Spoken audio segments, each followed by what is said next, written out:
আজকে আমরা পরিমিতি থেকে এসকিউ অর্থাৎ সংক্ষিপ্ত প্রশ্ন যে আসতে পারে সেই সংক্ষিপ্ত প্রশ্নের একটি আমরা সমাধান দিতে চেষ্টা করব। অঙ্কটি খুবই ইম্পর্টেন্ট।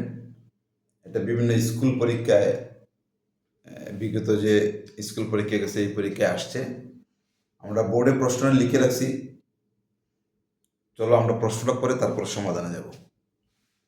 সমবাহু ত্রিভুজের বাহুর দৈর্ঘ্য, সমবাহু ত্রিভুজের বাহুর দৈর্ঘ্য 4 সেন্টিমিটার হলে এর ক্ষেত্রফল নির্ণয় করো। এখন সমবাহু ত্রিভুজ আমরা অনেকেই হয়তো জানি সমবাহু ত্রিভুজ কোনটা, আবার অনেকেই জানি না। সমবাহু ত্রিভুজ হলো যে ত্রিভুজের 3টি বাহুই সমান, সেটা হলো সমবাহু ত্রিভুজ। অর্থাৎ 3টা বাহুর পরিমাণ সমান। মনে করো এটা যদি 5 সেন্টিমিটার হয়, এটা 5 সেন্টিমিটার, এটা 5 সেন্টিমিটার, 3টা বাহু যেহেতু সমান এটাকে বলা হয় সমবাহু ত্রিভুজ।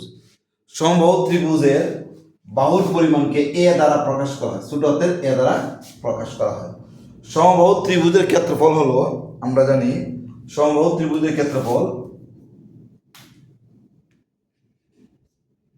√3/4 স্কয়ার বর্গ এবং এটা হলো সমবাহু ত্রিভুজের ক্ষেত্রফলের সূত্র। √3/4 স্কয়ার বর্গ সমবাহু ত্রিভুজের ক্ষেত্রফলের সূত্র। এটা কিভাবে আসছে এটার একটা আলাদা ব্যাখ্যা আছে, কিন্তু এখন তোমরা জেনে নাও যে সমবাহু ত্রিভুজের ক্ষেত্রফল হলো √3/4 স্কয়ার বর্গ একক। √3/4 স্কয়ার এই সমবাহু ত্রিভুজ থেকে কিভাবে আসছে এটার একটা প্রমাণ আছে।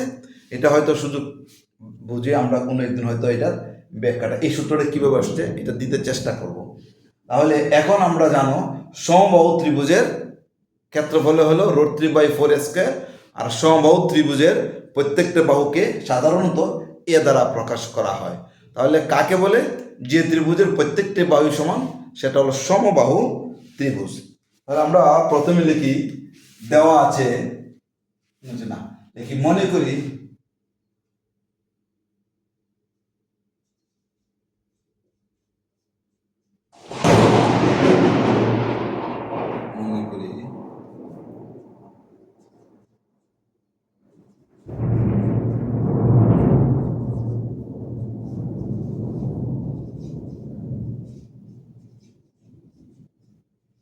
সমবাহু ত্রিভুজের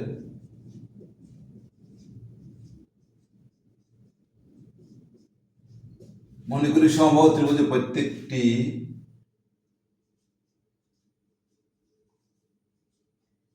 বাহুর দৈর্ঘ্য এ সমান 4 সেন্টিমিটার। তাহলে সমবাহু ত্রিভুজের প্রত্যেকটা বাহুর দৈর্ঘ্য এ সমান 4 সেন্টিমিটার। আমরা এ সমান 4 সেন্টিমিটার ধরেছি। ক্ষেত্রফল নির্ণয় করতে বলছি। আমরা জানি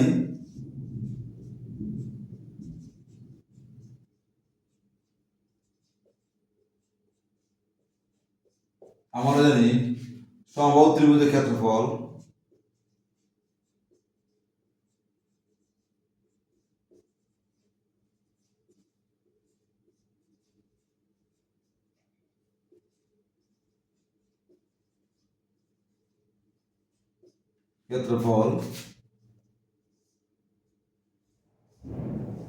√3/4 স্কয়ার বর্গ একক। তাহলে আমরা √3 লিখবো, 4 লিখবো, এ সমান কত? 4। তাহলে আমরা লিখবো 4 হোল স্কয়ার বর্গ সেন্টিমিটার। √3/4 4 হোল স্কয়ার মানে 4 × 16 বর্গ সেন্টিমিটার। 4 দিয়ে যদি 16 ভাগ কাটাকাটি করো তাহলে 4 √3 বর্গ সেন্টিমিটার। এখন তোমরা এটাও আনসার লিখতে পারবা, আবার ক্যালকুলেটর টিপ দিয়ে এটা এই √3টাকে তোমরা দশমিকে নিয়ে যেতে পারো। 6.92 6.928 তাহলে আমরা লিখবো 6.928 বর্গ সেন্টিমিটার। আমি দশমিকের পরে 3 গড় নিয়েছি। দশমিকের পরে 3 গড় নেওয়া সাধারণত 2 গড় রাখবা। তাহলে 3 গড়টা কত? 3 গড়ের সংখ্যাটা 8। যেহেতু 3 গড়ের সংখ্যাটা 8, তাহলে বামের ঘরে এসে 1 যোগ হবে। তাহলে আমার আনসারটা হবে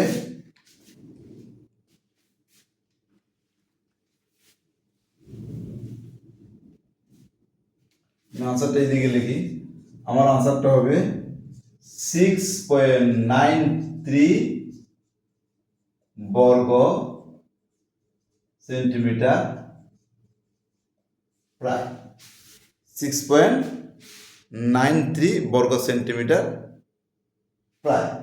অর্থাৎ এখানে আমাদের ক্যালকুলেটর টিপ দেওয়ার পরে আমার মানটা কি আসছে জানো? মানটা আসছে এরকম 6.9282 ইত্যাদি ইত্যাদি আরো আসছে।